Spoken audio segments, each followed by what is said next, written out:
بسم اللہ الرحمن الرحیم۔ زینب ٹی وی کی طرف سے میں آپ لوگوں کے ساتھ حضرت محمد صلی اللہ علیہ وآلہ وسلم کا بہت ہی پیارا فرمان بتانے جا رہی ہوں۔ حضور پاک صلی اللہ علیہ وآلہ وسلم نے کن 7 گناہوں سے بچنے کی تاکید فرمائی ہے۔ حضرت ابو ہریرہ رضی اللہ تعالیٰ عنہ فرماتے ہیں کہ رسول اللہ صلی اللہ علیہ وآلہ وسلم نے ارشاد فرمایا، 7 تباہ کن کرنے والے گناہ سے بچتے رہو۔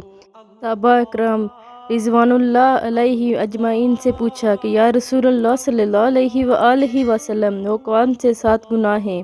تو آپ صلی اللہ علیہ وآلہ وسلم نے ارشاد فرمایا کہ اللہ کے ساتھ شریک کرنا، جادو کرنا، اور اس جان کو ناحق مارنا جس کو اللہ تعالیٰ نے حرام کیا ہے، سود کھانا، یتیم کا مال کھانا، جنگ سے بھاگنا، پاک دامن بے خبر مومن عورتوں پر زنا کی تہمت لگانا۔ ہمارے پیارے نبی حضرت محمد صلی اللہ علیہ وآلہ وسلم نے ان 7 گناہوں سے بچنے کی تاکید فرمائی ہے۔ صحیح بخاری کی حدیث مبارکہ ہے۔ آپ لوگوں نے اس حدیث مبارکہ پہ ضرور عمل کرنا ہے۔